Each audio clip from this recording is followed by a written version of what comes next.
محمد الرسول اللہ صلی اللہ علیہ وسلم کی۔ اور یہاں وہ فرق واضح کر دیا گیا، اے موسیٰ تم سے تو یا تو ہم نے کلام کیا ہے یا تمہیں جو کتاب دی ہے وہ لکھی ہوئی دی ہے، لیکن جو نبی تیری ہی مانند میں برپا کروں گا۔ اب اس میں بھی نوٹ کرنے کی بات ہے کہ حضرت موسیٰ کے مشابہ نبی اکرم صلی اللہ علیہ وسلم کے سوا کوئی نبی نہیں۔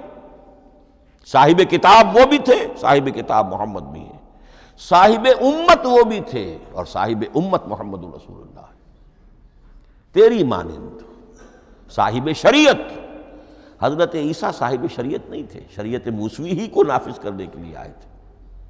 ان کی حیثیت دین موسوی کے مجدد کی تھی، ویسے نبی تھے، اللہ کے فضل و کرم سے نبی تھے، اس میں کوئی شک نہیں، رسول تھے، لیکن یہ کہ ان کے کام کی نوعیت کیا تھی، اس لیے کہ کوئی نئی شریعت لے کر نہیں آئے۔ اب بھی انجیل میں الفاظ موجود ہیں، don't think I have come to destroy law, the Mosaic law جسے یہ کہتے ہیں، شریعت موسوی، وہ تم پر نافذ رہے گی، تم اس کی پابندی کرو گے، چونکہ صاحب شریعت رسول یا موسیٰ یا محمد صلی اللہ علیہ وسلم علیہ الصلوۃ والسلام، تو میں ان کے بھائیوں میں سے، اب بھائی کون ہوں گے؟ ظاہر بات ہے بنی اسرائیل، ان کے کزنز کون ہیں؟ بنی اسماعیل۔ بنی اسرائیلی تو جو بھی نبی ہے وہ انہی میں سے ہے، ان کے بھائیوں میں سے، تو بھائی تو ہوگا، ان کا کزن ہوگا، اب وہ کون ہے؟ بنی اسماعیل۔ تو ان کے بھائیوں میں سے گویا کہ غیر اسرائیلی جو ان کے قریب ترین قرابت دار ہوں گے وہ بنو اسماعیل ہیں۔ تیرے مانند صاحب شریعت نبی میں برپا کروں گا، لیکن اس پر جو میرا کلام اترے گا وہ کس شکل میں اترے گا؟ میں اپنا کلام اس کے منہ میں ڈالوں گا، اور پھر وہ جو کچھ کہے گا وہ وہی کہے گا جو میں نے کہا ہے۔ اب اس کے حوالے سے ایک بہت اہم بات سمجھ لیجئے، اور قرآن مجید کے دو اہم مقامات کی وضاحت اس سے ہو جائے گی۔ یہ کلام اللہ، قرآن مجید میں اس کو قول جبرائیل بھی کہا گیا ہے۔ کلام اللہ حضرت جبرائیل کے ذریعے سے جب ادا ہوا ہے تو قول جبرائیل ہے، اور پھر جب وہ محمد الرسول اللہ کی زبانی ادا ہوا تو قول رسول ہے، قول محمد ہے صلی اللہ علیہ وسلم۔ یہ قول اللہ بھی ہے، قول جبرائیل بھی ہے، اور قول محمد بھی ہے بیک وقت۔ یہ بات دیکھیے سورۃ تکویر، اذا الشمس کورت، انہ لقول رسول کریم ذی قوت عند ذی العرش مکین مطاع ثم امین وما صاحبکم بمجنون۔ یہ یہاں پر حضرت جبرائیل کا ذکر ہو رہا ہے۔ وما ہوا بقول شیطان الرجیم، محمد تک اس قرآن کو لانے والا تو وہ بلند پائے کا فرشتہ ہے، یہ کوئی شیطان رجیم نہیں ہے، اس لیے کہ مکے والوں نے کہہ دیا تھا ہو سکتا ہے کوئی بدروح آئی ہو محمد پر، اور اس بدروح نے کوئی الٹی سیدھی بات سکھا دی ہو، نہیں۔ انہ لقول رسول کریم، یہاں رسول کریم کون ہے؟ حضرت جبرائیل۔ انہ لقول رسول کریم ذی قوت عند ذی العرش مکین، بڑی قوت والا اور جس کا بڑا اونچا مقام اور مرتبہ ہے عرش والے کے قریب۔ ذی قوت عند ذی العرش مکین مطاع ثم امین، وہ فرشتوں کے مطاع ہیں، فرشتے ان کی اطاعت کرتے ہیں، فرشتوں کے سردار ہیں، اور پھر ساتھ ہی پورے امین ہیں، جبرائیل امین، یہ ہم لفظ استعمال کرتے ہیں۔ اور اس کے بعد آگے جا کے فرمایا وما ہوا بقول شیطان الرجیم، یہ کسی شیطان رجیم کا قول نہیں ہے۔ اب یہاں اس سورہ تکویر میں قرآن کو قول جبرائیل قرار دیا گیا، لیکن سورۃ الحاقہ میں چلیے اس کے آخر میں آتا ہے انہ لقول رسول کریم وما ہوا بقول شاعر قلیلا ما تؤمنون ولا بقول کاہن قلیلا ما تذکرون تنزیل من رب العالمین۔ یہاں اب رسول کریم سے مراد محمد الرسول اللہ صلی اللہ علیہ وسلم، یہ کسی شاعر کا قول نہیں ہے، کسی کاہن کا قول نہیں ہے، یعنی جس کے زبانی یہ قرآن لوگوں کے سامنے آ رہا ہے۔ جبرائیل کا قول ہو کر تو محمد پر نازل ہوا صلی اللہ علیہ وسلم، لیکن اب لوگوں کے سامنے وہ قول محمد بن کر آ رہا۔ انہ لقول رسول کریم، وما هو بقول شاعر قلیلا ما تؤمنون ولا بقول کاہن قلیلا ما تذکرون تنزیل من رب العالمین۔ تو قرآن مجید کلام اللہ ہے، پھر وہ قول جبرائیل بنا جب جبرائیل نے آ کر محمد کو سنایا، اور پھر وہ قول محمد بنا جب محمد کی زبان مبارک سے لوگوں نے اسے سنا، اہل عرب نے سنا، اور پھر وہ بات پھیلتی چلی گئی۔ اب آخری بحث اس موضوع پر جو ہے وہ یہ ہے، کلام الہی کی 3 صورتیں ہیں جو قرآن مجید میں سورہ شورى کی آیت نمبر 51 میں بیان ہوئی ہے۔ وَمَا كَانَ لِبَشَرٍ أَن يُكَلِّمَهُ اللَّهُ، کسی بشر، کسی انسان کی یہ حیثیت نہیں ہے، مقام نہیں ہے کہ اللہ اس سے کلام کرے۔ یہ نہیں کہا کہ اللہ کے لیے ممکن نہیں ہے، نہیں، اللہ کے لیے تو ہر شے ممکن ہے، لیکن کسی بشر کا یہ مقام نہیں ہے کہ اللہ اس سے کلام کرے۔ مخلوق ہے، بشر ہے۔ ما کان لبشر ان یکلمہ اللہ الا اب 3 شکلیں آئیں، الا وحیا او من وراء حجاب او یرسل رسولا فیوحی باذنہ ما یشاء انہ علی حکیم۔ 3 صورتیں ہیں کلام الہی کی، یا تو براہ راست اللہ وحی کرتا ہے بغیر کسی فرشتے کی درمیان میں ذریعہ بنائے ہوئے، اسی کا نام الہام ہے، اسی کا نام تحدیث ہے۔ یہ غیر نبی کے ساتھ بھی ہوتا ہے۔ حضور نے فرمایا ہر نبی کی امت میں محدث ہوتے تھے جن سے اللہ کلام کرتا تھا، اور میری امت کا محدث عمر ہے رضی اللہ تعالی عنہ۔ محدث، محدث نہیں، محدث کے معنی ہے علم حدیث کا ماہر۔ امام بخاری محدث ہیں، امام مسلم محدث ہیں۔ محدث تحدیث سے مفعول بنا جس سے بات کی جاتی ہے، محدث۔ اللہ بات کرتا ہے، اللہ دل میں ڈال دیتا ہے، القاء ہو جاتا ہے، الہام ہو جاتا ہے، کوئی فرشتہ درمیان میں نہیں، براہ راست۔ دوسری شکل کلام کی کیا ہے؟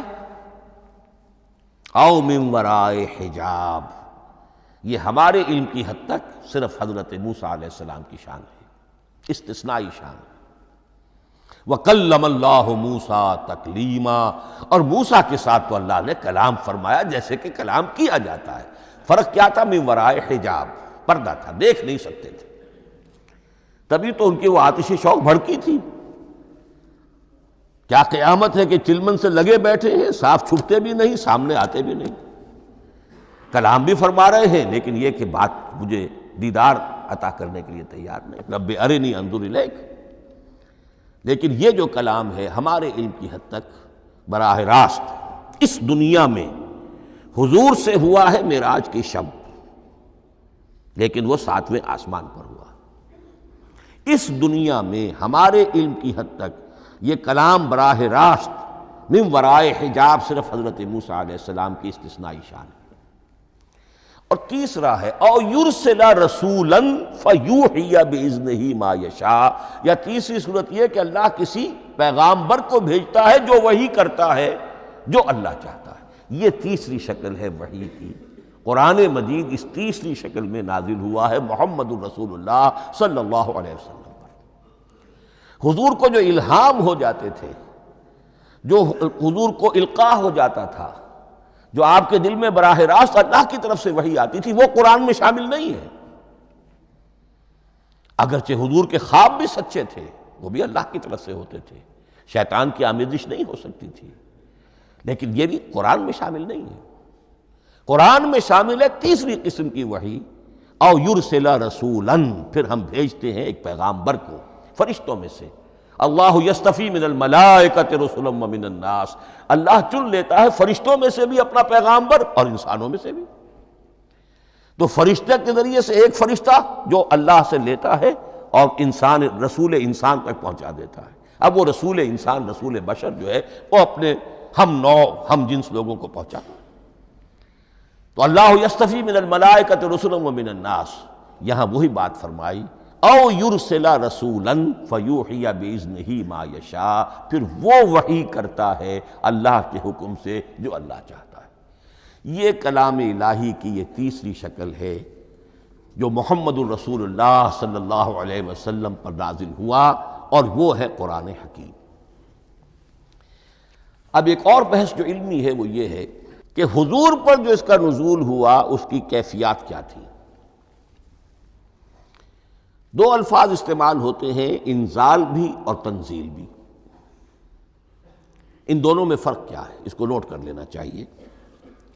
لغوی اعتبار سے جان لینا چاہیے، نزل ینزل کسی کا خود اترنا، نازل ہونا، اترنا۔ انزل ینزل دفعتاً اتار دینا، کسی اور نے کسی شے کو دفعتاً نیچے اتار دیا۔ یہی مفہوم نزلہ کے ساتھ بے لگ جائے تو آ جاتا ہے، با کے ساتھ نزلہ بہی، یہ اتارنے کے مفہوم میں آئے گا۔ لفظی ترجمہ یہ بھی کر سکتے وہ اترا اس شے کے ساتھ۔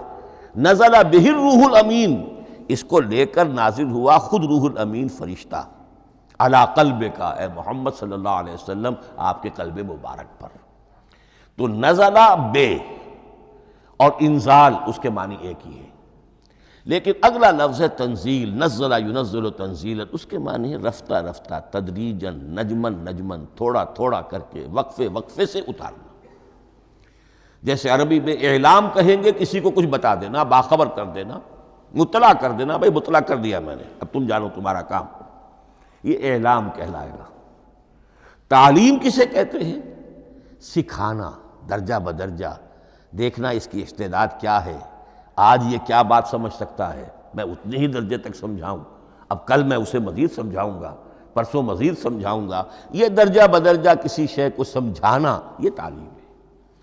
تو انزل ینزل انزالا، یہ ہے اتار دینا دفعتاً، اور نزل ینزل تنزیلا، یہ ہے تدریجاً اتارنا۔ اب قرآن مجید کے لیے یہ دونوں الفاظ مستعمل ہیں، لیلۃ القدر اور لیلۃ المبارکہ۔ اب یہ دو بھی نوٹ کر لیجئے، قرآن مجید میں چونکہ اہم مضامین کم سے کم دو جگہ پر ضرور آتے ہیں۔ انا انزلناہ فی لیلۃ القدر، یہاں انزلنا ہے، نزلنا نہیں ہے، انزلنا ہے، ہم نے اتارا اس کو لیلۃ القدر میں۔ اور باقی صورت تو آپ کو یاد ہوگی، وما ادراک ما لیلۃ القدر، لیلۃ القدر خیر من الف شہر، تنزل الملائکۃ والروح فیہا باذن ربہم من کل امر، سلام ہی حتی مطلع الفجر۔ لیکن یہ اہم مضمون قرآن مجید میں دوسری جگہ بھی ہے، سورہ دخان کے شروع میں فرمایا حامیم والکتاب المبین انا انزلناہ فی لیلۃ مبارکۃ انا کنا منذرین فیہا یفرق کل امر حکیم امرا من عندنا انا کنا مرسلین رحمتا من ربک انہ هو السمیع العلیم۔ یہ لیلۃ المبارکہ ہے، ایک ہی ہے، لیلۃ القدر اور لیلۃ مبارکہ، ان دونوں کے لیے وہی انزلنا کا لفظ آیا۔ لیکن یہ کہ سابقہ کتابوں کے اعتبار سے قرآن مجید کا فرق واضح کیا گیا ہے۔ مثلا سورہ نساء کی آیت نمبر 136 بہت نمایاں ہے، بہت نمایاں ہے۔ وہاں فرمایا گیا یا ایھا الذین آمنوا آمنوا باللہ ورسولہ والکتاب الذی نزل علی رسولہ والکتاب الذی انزل من قبل۔ اے ایمان کے دعوے دارو، حقیقتاً ایمان لاؤ، ایسے ایمان لاؤ جیسے ایمان لانے کا حق ہے، اللہ پر بھی اور اس کے رسول پر بھی، اور اس کتاب پر بھی جو اللہ نے اپنے رسول پر نازل فرمائی، اور اس کتاب پر بھی جو اللہ نے پہلے نازل فرمائی۔ لیکن نازل کے لیے یہاں آیا حضور کے لیے والکتاب الذی نزل علی رسولہ، تنزیل کی شکل میں، اور تورات کے لیے والکتاب الذی انزل من قبل، وہ تو دفعۃ واحداً لکھی ہوئی تختیوں کی شکل میں حضرت موسیٰ علیہ السلام کو دے دی گئی تھی۔ تو یا ایھا